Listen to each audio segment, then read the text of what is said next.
Before I say a single word, I want you to look around this room. Look at the person to your left. Look to your right. Look at the faces in front of you. Now, look down at your own hands. Do you understand what it took to get here? Do you truly understand the wars that were fought, in silence, in private, in the middle of the night, so that you could sit in that chair today? You are not an accident. You are an answer. I don't care what your GPA was. I don't care if you graduated with honors or if you barely scraped through.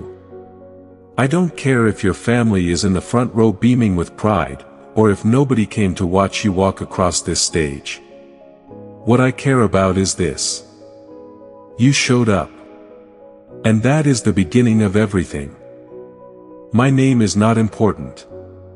What is important is the message I was sent here to deliver, and I say sent, because I believe with every fiber of my being that some messages are not invented. They are assigned. I am a person of faith. And I will not hide that today. Some of you share that faith. Some of you don't. That's all right. But even if you do not believe in God, I invite you to believe in something greater than yourself, because the moment you make yourself the center of your own universe, you become too small to fulfill your destiny. There is a verse I have carried with me since I was 17 years old, standing in a city that had given up on me before I had given up on myself. For I know the plans I have for you, declares the Lord, plans to prosper you and not to harm you, plans to give you hope and a future. I used to read that verse and think it meant life would be easy. That because I was chosen, the road would be clear. That faith was a shield from failure. I was wrong. Faith is not a shield from the storm. Faith is the anchor that holds you when the storm comes, and the storm will come. But we'll get to the storm in a moment. First, I need you to understand who you are before the storm hits. You are the product of every prayer your grandmother whispered over you before you were born. You are the dream your parents carried in their bones when they crossed oceans, deserts, borders, visible and invisible, to give you a chance. You are the answer to questions your community has been asking for generations. Your diploma is not the destination. It is the boarding pass. Identity comes before achievement. Say that with me in your spirit, identity comes before achievement. Because if you do not know who you are before the world tells you what you're worth, the world will define you. And the world is not always a generous definer. So I'm asking you today, right now, before the applause dies down and real life begins, to settle something in your soul. To decide who you are. Not your title. Not your salary. Not your LinkedIn profile. Who you are. Are you someone who keeps their word? Are you someone who serves before they're served? Are you someone who gets back up? Decide now. Because that decision will be tested. I need to warn you about something. And I want you to hear this not as pessimism, hear it as love. The mountain you are about to climb is real. The view from the top is breathtaking. The achievement is worth it. But, and I cannot stress this enough, success without character is a trap. I have watched brilliant people with more talent in their pinky finger than most of us will ever have. I have watched them reach the summit and fall harder than they ever fell at the bottom. Why? Because success creates a new set of temptations that poverty never introduced them to. Because achievement, without the anchor of humility, becomes arrogance. And arrogance is just brilliance with a leak in it. Let me tell you about a young man I knew. I won't use his name. He graduated at the top of his class. Full scholarship. 3 job offers before he even walked the stage. He was gifted, genuinely, supernaturally gifted. But the moment success arrived, he stopped listening. He stopped learning. He started surrounding himself only with people who agreed with him.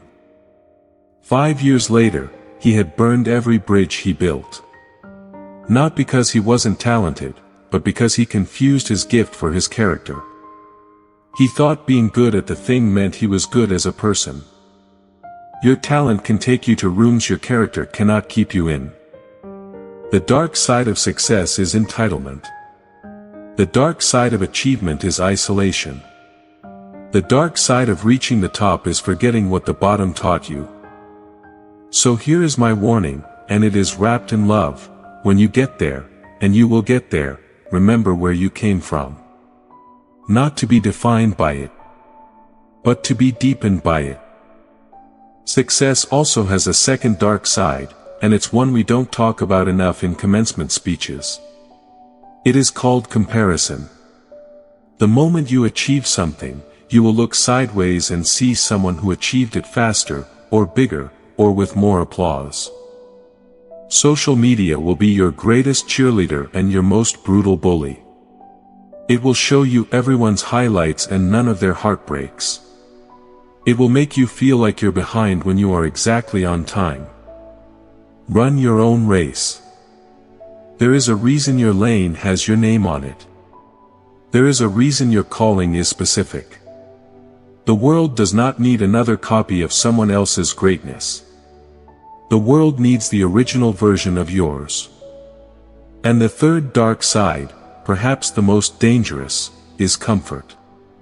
When you finally reach a level of stability, the temptation to stop growing is overwhelming. You have a salary now. You have a title. You have a corner office or a steady client list or a position that finally gets you respect at family dinners. Comfort is the enemy of greatness. Not pain. Not failure. Comfort. Because pain makes you move. Failure makes you learn. But comfort, comfortable comfort, makes you still. And still water, as they say, eventually becomes stagnant. I want to give you a new relationship with failure today. Because I think most of you have been lied to about what failure means. You were told that failure is the opposite of success. I'm here to tell you that failure is the curriculum of success. Every master was once a disaster. Michael Jordan was cut from his high school basketball team. Oprah Winfrey was fired from her first television job and told she was unfit for TV. J.K. Rowling was a broke, depressed single mother whose manuscript was rejected 12 times before someone believed in Harry Potter. Steve Jobs was removed from the company he founded. These are not cautionary tales. These are blueprints. The question is not whether you will fail. The question is what direction you fall. Fall forward. When you fall forward, even the ground you hit teaches you something. When you fall forward, you're closer to the finish line than when you started. When you fall forward, your face is still pointed toward the horizon. Falling backward is giving up. Falling forward is a strategy. I want to introduce you to a concept I call productive failure. This is the kind of failure where you lose the battle but win the wisdom.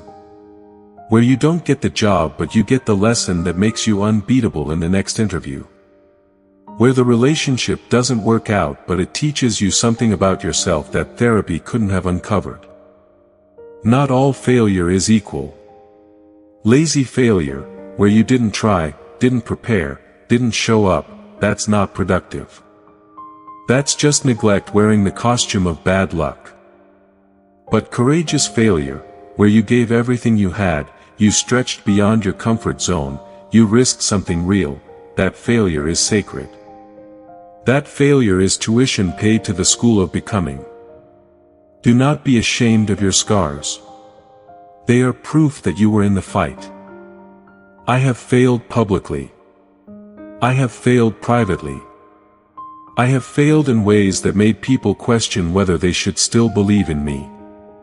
And every single time, the version of me that got back up was stronger, wiser, and more dangerous than the version that went down. Fail big. Fail forward. And for the love of everything you hold dear, fail fast. Don't sit in it. Don't marinate in the failure. Acknowledge it, extract the lesson, and move.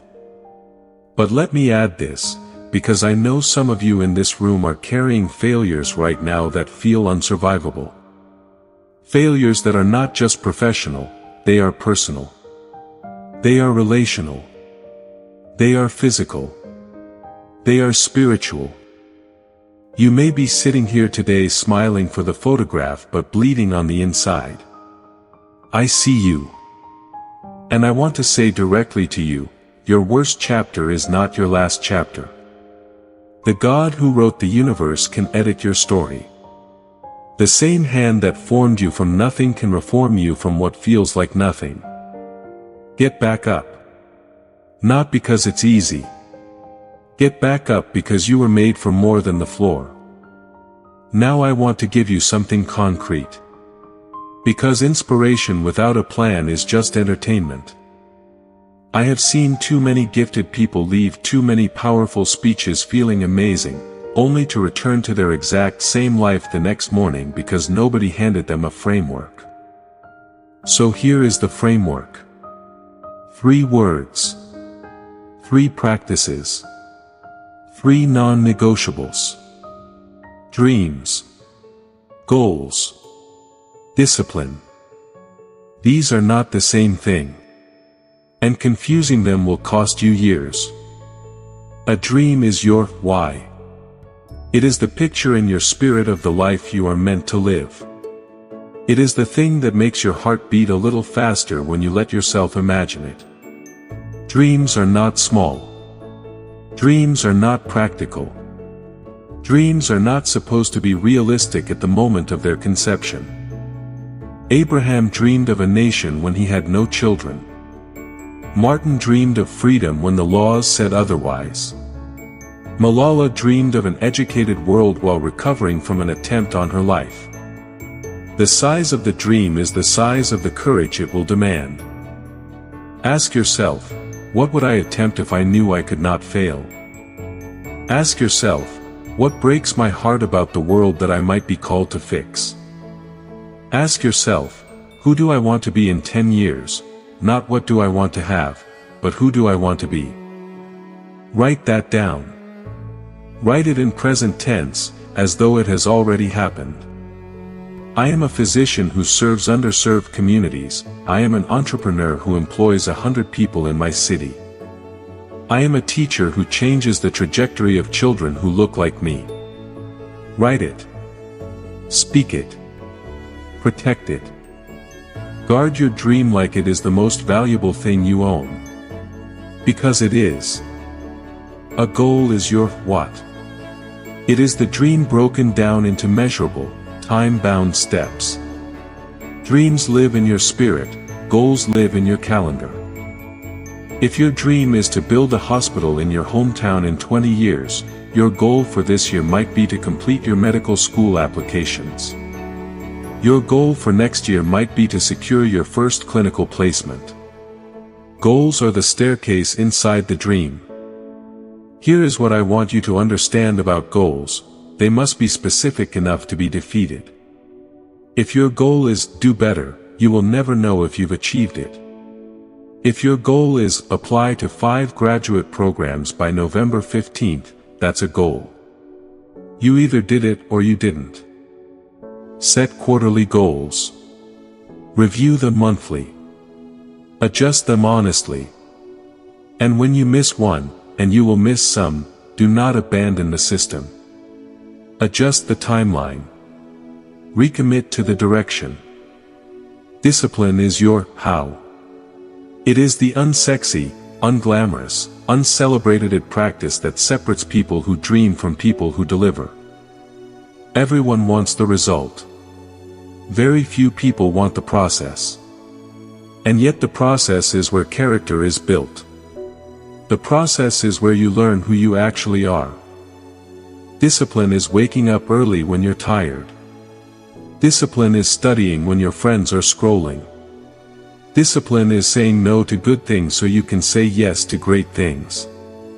Discipline is the bridge between where you are and where you're going. Motivation is a visitor. Discipline lives in the house. Motivation will come and go.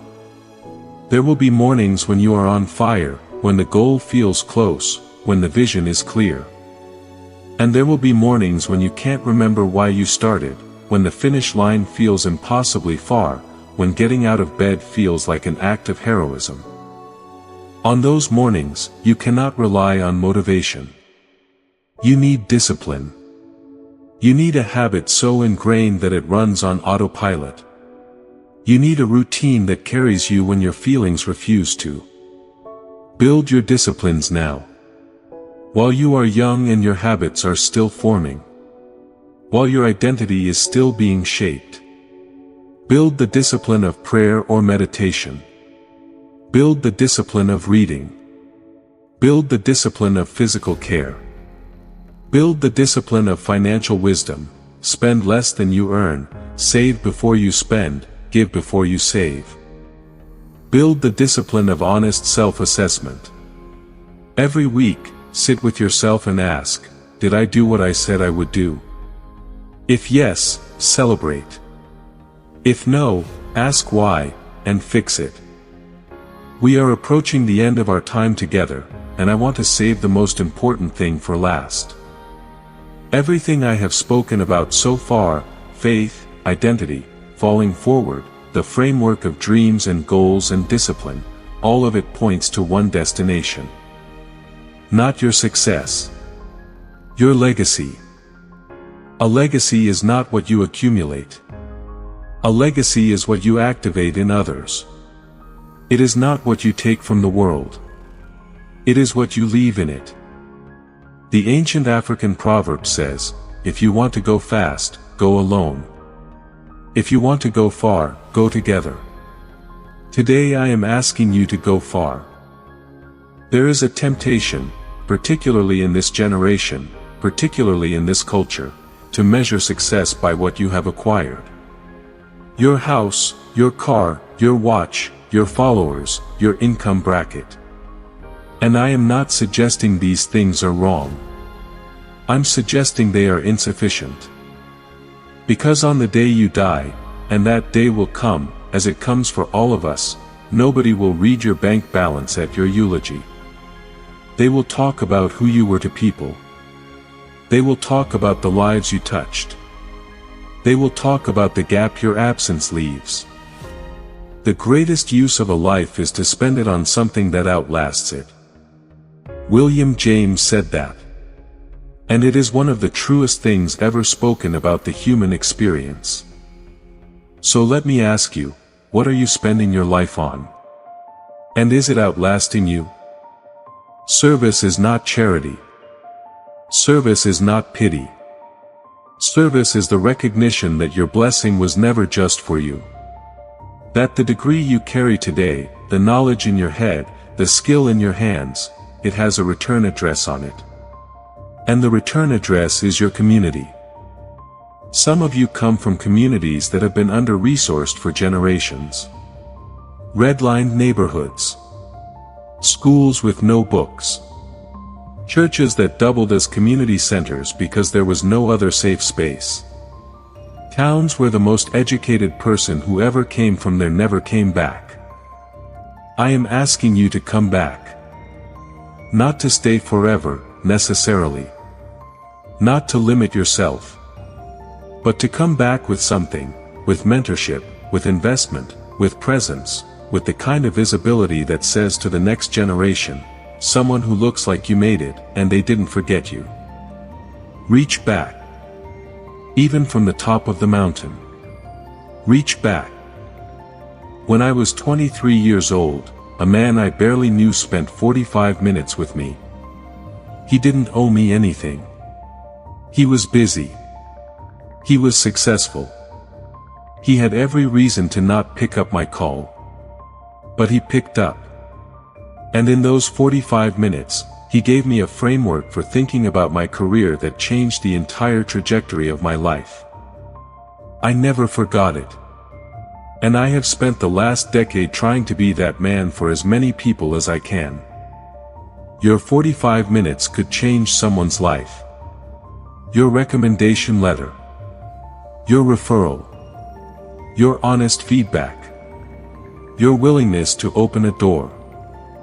You were not given a ladder just to climb. You were given a ladder to lower it back down. Service also looks like excellence.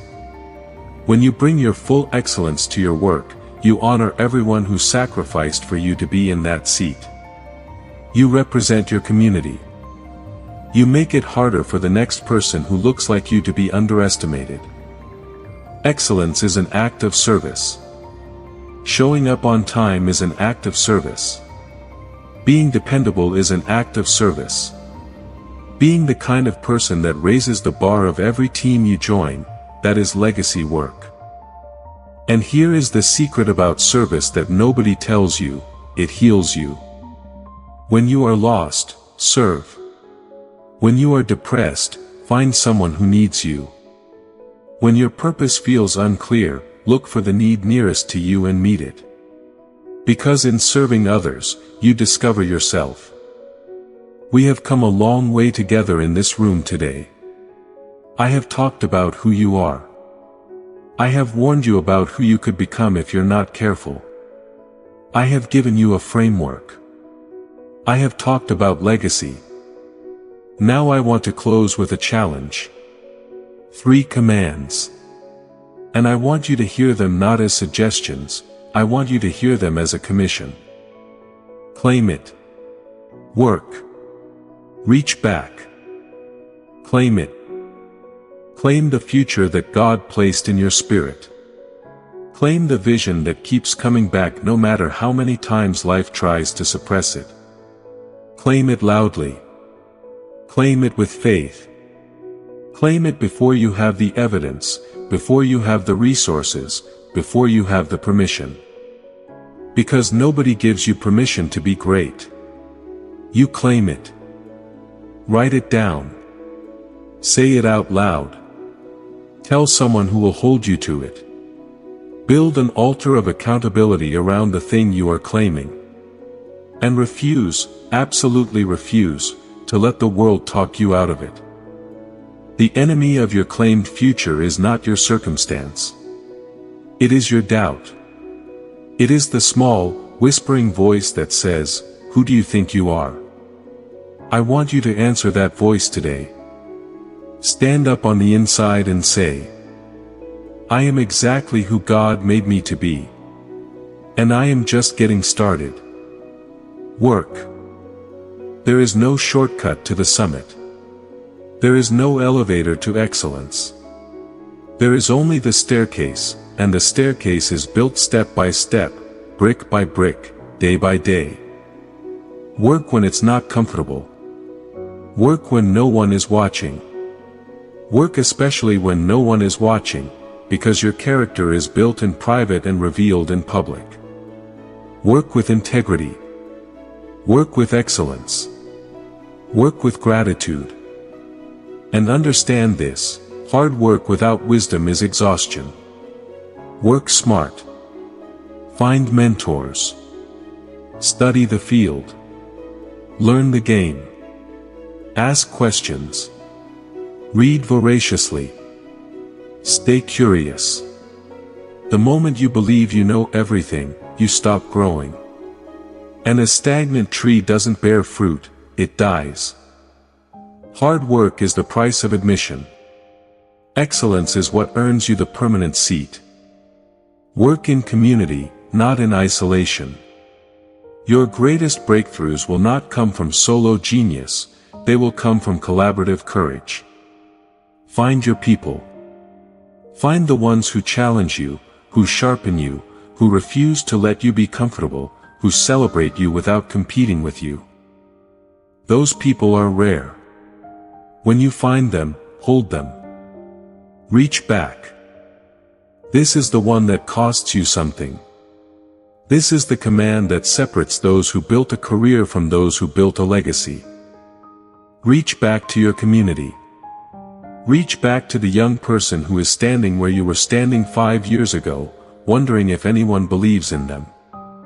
Reach back to the school that didn't have enough resources but somehow still produced you. Reach back to the faith community that prayed for you when you couldn't pray for yourself. Reach back to your family, especially the ones who sacrificed things they never told you about. You do not have to wait until you are established to reach back. You can reach back now, from wherever you are. A phone call. A text that says, "I'm thinking about you." A conversation with a young person that takes 45 minutes of your time and changes the entire trajectory of their life. Reach back. I want to close with this. Every generation stands on the shoulders of the one before it. You are standing on shoulders today, shoulders that ached and bled and carried weight you will never fully comprehend. Shoulders that made a way when there was no way, that believed in a tomorrow they would never personally inhabit. You owe them your greatness. Not your guilt. Your greatness. So go. Go out of this room and into the world with your degree and your dream and your discipline. Go and fail courageously. Go and serve sacrificially. Go and climb without forgetting to reach back. Go and be the answer your community has been waiting for. Go and be the mentor you needed. Go and build the thing that doesn't exist yet. Go and love the people who are hard to love.